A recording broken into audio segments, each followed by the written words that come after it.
Welcome students, स्वागत है आपका मेरे YouTube channel Hindi made easy में। और आज कक्षा छठी वसंत भाग 1 के पार्ट 2 बचपन को मैं करने जा रही हूँ। जो ये बचपन नामक जो संस्मरण है, यानी एक यादगार है, जिसको कृष्णा सोबती नाम की लेखिका ने लिखा है, जिसमें इन्होंने अपने बचपन के बारे में कुछ घटनाओं का वर्णन किया है। और इनका वर्णन करने के साथ साथ उन्होंने कुछ प्राचीन और आधुनिक खाद्य पदार्थों की भी, खाने के जो पदार्थ होते हैं उनकी भी तुलना की है। और इस पाठ के आधार पर हमें एक और नई बात पता चलने वाली है। चलो तो शुरू करते हैं पाठ बचपन। बचपन नाम का जो ये संस्मरण है, इसकी लेखिका हैं कृष्णा सोबती। कृष्णा सोबती, इनका जन्म 18 फरवरी 1925 में हुआ था और ये हिंदी की आख्यायिका यानी फिक्शन में लिखने वाली सबसे उच्च कोटि की लेखिका थी। इन्होंने 1980 में साहित्य अकादमी पुरस्कार तथा 1996 में साहित्य अकादमी अध्येता आवृत्ति से सम्मानित किया गया था। अपनी कथात्मक अभिव्यक्ति और सौष्ठवपूर्ण रचनात्मकता के लिए ये जानी जाती हैं। उन्होंने हिंदी की कथा भाषा को एक अनोखी सी ताजगी दी और उनके भाषा संस्कार के घनत्व, जीवंत प्रांजलता और संप्रेषण ने हमारे समय के कई पेचीदा सत्य उजागर किए हैं। यानी कई ऐसी सत्य हैं जो आज भी हमें लगता है कि अगर आज हम उनको देखें तो वो सत्य प्रतीत होते हैं। मैं तुम्हें अपने बचपन की ओर ले जाऊंगी। लेखिका ने पहली ही पंक्ति में ये संकेत कर दिया कि वो हमें बचपन की ओर ले जा रही हैं और ये उनकी यादगार है, संस्मरण है। मैं तुमसे कुछ इतनी बड़ी हूँ कि तुम्हारी दादी भी हो सकती हूँ, तुम्हारी नानी भी, बड़ी बुआ भी, बड़ी मौसी भी। परिवार में मुझे सभी लोग जीजी कहकर ही पुकारते हैं। हाँ, मैं इन दिनों कुछ बड़ा बड़ा यानी कि उम्र में सयाना महसूस करने लगी हूँ। शायद इसलिए कि पिछली शताब्दी में पैदा हुई थी। मेरे पहनने ओढ़ने में भी काफ़ी बदलाव आए हैं। पहले मैं रंग बिरंगे कपड़े पहनती रही, नीला, जामुनी, ग्रे, काला, चॉकलेटी। अब मन कुछ ऐसा करता है कि सफ़ेद पहनो, गहरे नहीं, हल्के रंग। मैंने पिछले दशकों में तरह तरह के पोशाकें पहनी हैं। पहले फ्रॉक, फिर निक्कर वॉकर, स्कर्ट, लहंगे, गरारे और अब चूड़ीदार और घेरदार कुर्ते। तो देखिए, पहले ही अनुच्छेद में लेखिका हमें बचपन से और बड़े होने तक का सफ़र तय करवाती हैं। यहाँ उन्होंने बताया कि कैसे उन्होंने जो है बचपन में रंग बिरंगे कपड़े पहने, जिनमें नीला, जामुनी, ग्रे, काला, चॉकलेटी रंग उन्होंने बताया। और आज जब उनकी उम्र हो गई है तो वो उनको लगता है कि अब केवल सफ़ेद पहने। कहने का अर्थ ये है कि उम्र के साथ जो हमारी पसंद है वो भी बदलती रहती है। तो इस तरह से लेखिका ने अपने पोशाक के बारे में बताया। बचपन के कुछ फ्रॉक तो मुझे अब तक याद हैं। अब उन्हें वो पहले बचपन में पहनने वाली फ्रॉक याद आई। हल्की नीली और पीली धारी वाला फ्रॉक, गोल कॉलर और बाजू पर भी गोल कफ। एक हल्के गुलाबी रंग का बारीक चुन्नटों वाला घेरदार फ्रॉक, नीचे गुलाबी रंग की फ्रिल। तो अक्सर बचपन में बच्चों को ये पसंद होता है कि खूब घेरदार फ्रॉक पहने, और ऐसा ही कुछ लेखिका को भी पसंद था। उन दिनों फ्रॉक के ऊपर की जेब में रुमाल और बालों में इतराते रंग बिरंगे रिबन का चलन था। पहले रिबन लगाते थे। लेमन कलर का बड़े प्लेट वाला गर्म फ्रॉक जिसके नीचे फर टंगी थी। 2 ट्यूनिक भी याद है, एक चॉकलेट रंग का और अंदर की कोटी प्याजी, दूसरा ग्रे और उसके साथ सफ़ेद कोटी। यहाँ वो भिन्न भिन्न अपने वस्त्रों के बारे में बता रही हैं कि कैसे उन्होंने कभी लेमन कलर का ये जो है वो प्लेटों वाला गर्म फ्रॉक है ना, जिसके नीचे फर टंकी हुई थी, है ना, ऐसे पहना था। फिर उनको ट्यूनिक याद आया और एक चॉकलेट रंग का और अंदर की कोटी प्याजी, यानी प्याजी रंग की कोटी और चॉकलेट रंग की जो है ट्यूनिक, दूसरा ग्रे और उसके साथ सफ़ेद कोटी। तो अक्सर जो है वो बचपन में इस तरीके के ट्यूनिक पहनती थी। मुझे अपने मोज़े और स्टॉकिंग भी याद है।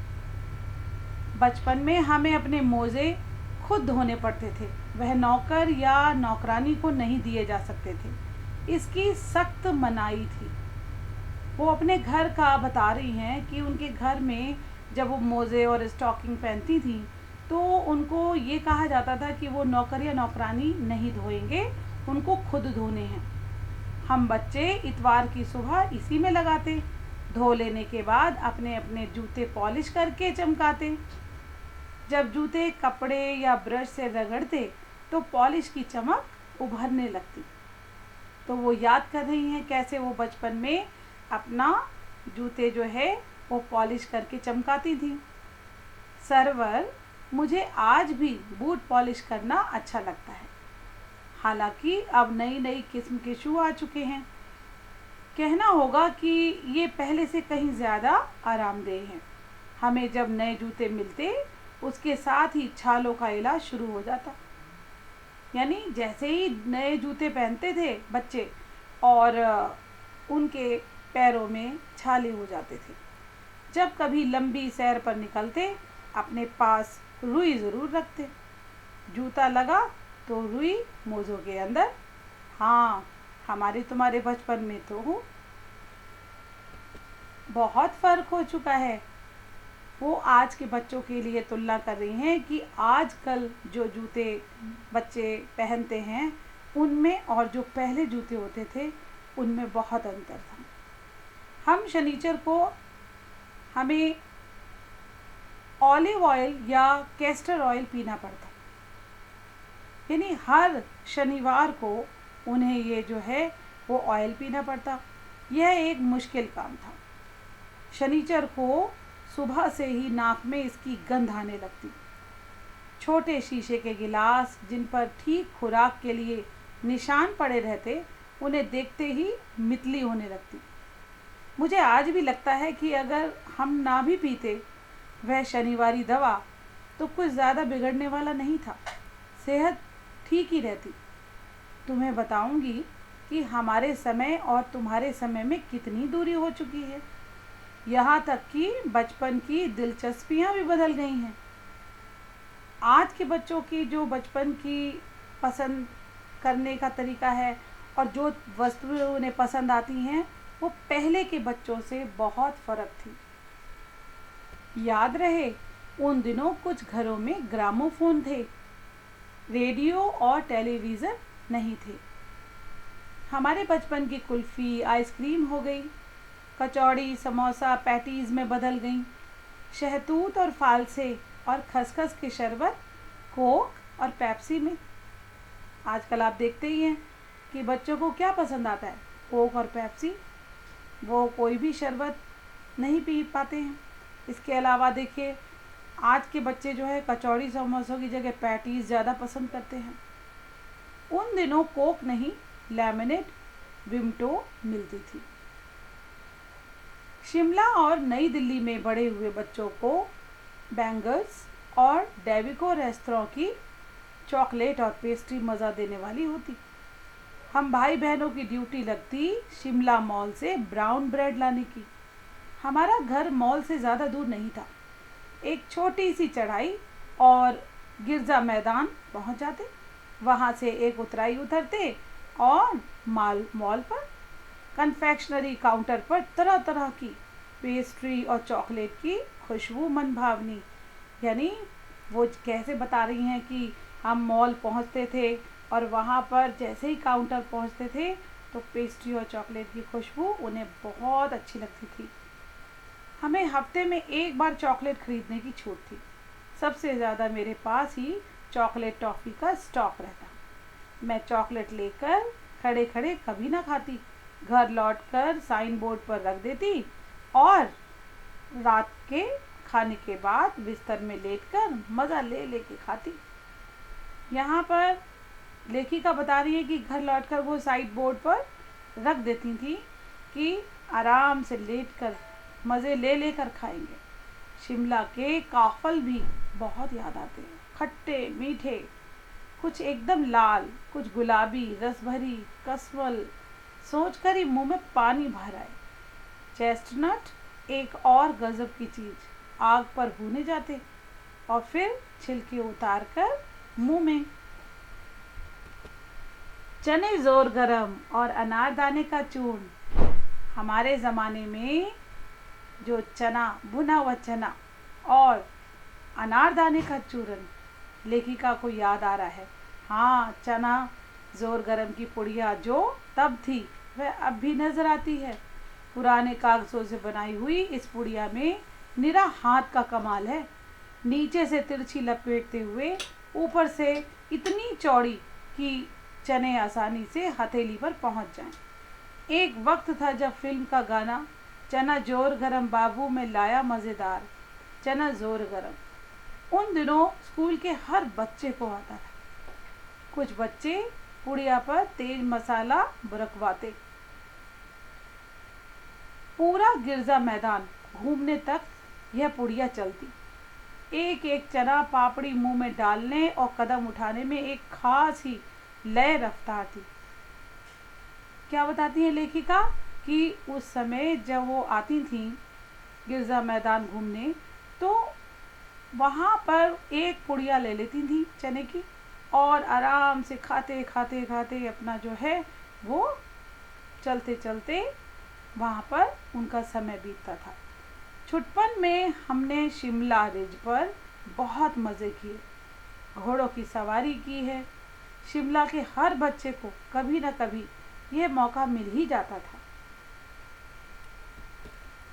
हम जाने क्यों घोड़ों को कुछ कमतर करके समझते, उन पर हंसते थे। यानी घोड़ों को हम बहुत कम समझते थे। ननिहाल के घोड़े खूब हृष्ट पुष्ट और खूबसूरत, उनकी बात फिर कभी। शाम को रंग बिरंगे गुब्बारे, सामने जाखू का पहाड़, ऊंचा चर्च की घंटियां बजती तो दूर दूर तक उनकी गूंज फैल जाती।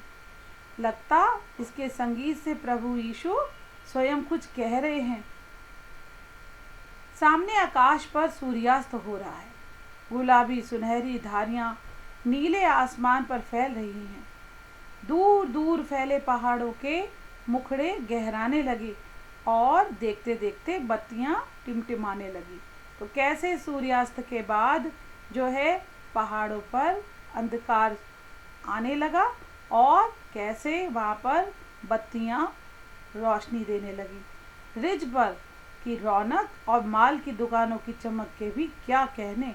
स्कैंडल पॉइंट की भीड़ से उभरता कोलाहल। स्कैंडल पॉइंट वो याद कर रहे हैं जहाँ पर जो है इतनी भीड़, इतना शोर कि देखते ही बनता था। सर्वर स्कैंडल पॉइंट के ठीक सामने उन दिनों एक दुकान हुआ करती थी जिसके शोरूम में शिमला कालका ट्रेन का मॉडल बना हुआ था। इसकी पटरियां, उस पर खड़ी छोटे छोटे डिब्बों वाली ट्रेन, एक और लाल टीन की छत वाला स्टेशन और सामने सिग्नल देता खंबा, थोड़ी थोड़ी दूर पर बनी सुरंगें। पिछली सदी में तेज रफ्तार वाली गाड़ी वही थी। कभी कभी हवाई जहाज़ भी देखने को मिलते। दिल्ली में जब भी उनकी आवाज़ आती, बच्चे उन्हें देखने बाहर दौड़ते। दिखता एक भारी भरकम पक्षी उड़ा जा रहा है पंख फैलाकर। तो वो जो हवाई जहाज़ है ना, वह ऐसा लगता था जैसे कोई बहुत बड़ा पक्षी पंख फैलाकर उड़ रहा हो। यह देखो और वह गायब। उसकी स्पीड इतनी तेज लगती। हाँ, गाड़ी के मॉडल वाली दुकान के साथ एक और ऐसी दुकान थी जो मुझे कभी नहीं भूलती। यह वह दुकान थी जहाँ मेरा पहला चश्मा बना था। वहाँ आँखों के डॉक्टर अंग्रेज़ थे। शुरू शुरू में चश्मा लगाना बड़ा अटपटा लगा। छोटे बड़े मेरे चेहरे की ओर देखते और कहते, आँखों में कुछ तकलीफ़ है, इस उम्र में ऐनक, दूध पिया करो। मैं डॉक्टर साहब का कहा दोहरा देती, कुछ देर पहनोगी तो ऐनक उतर जाएगी। उसने बताया, डॉक्टर ने ऐसे बोला है, मुझे ज़्यादा नहीं, थोड़े दिन ही पहनना है। वैसे डॉक्टर साहब ने पूरा आश्वासन दिया था, लेकिन चश्मा तो अब तक नहीं उतरा। नंबर बस कम ही होता रहा। मैं अपने आप इसकी जिम्मेवार हूँ। जब आप दिन की रोशनी को छोड़कर रात में टेबल लैंप के सामने काम करेंगी तो इसके अलावा और क्या होगा। हाँ, जब पहली बार मैंने चश्मा लगाया तो मेरे एक चचेरे भाई ने मुझे छेड़ा, देखो देखो कैसी लग रही है। आँख पर चश्मा लगाया ताकि सूझे दूर की, यह नई लड़की को मालूम सूरत बनी लंगूर की। और उसे जो है इस तरह मजाक करने लगा कि देखो कैसी लग रही है, लंगूर जैसी। मैं खीजी कि मुझे ये क्यों दोहराया जा रहा है, पर शेर बुरा ना लगा। जब वह चाय पीकर चले गए तो मैं अपने कमरे में जाकर आईने के सामने खड़ी हो गई। कई बार अपने आप को देखा, ऐनक उतारी, फिर पहनी, फिर उतारी, देखती रही, सूरत बनी लंगूर की। नहीं नहीं नहीं, हाँ हाँ हाँ, मैंने अपने छोटे भाई का टोपा उठाकर सिर पर रखा।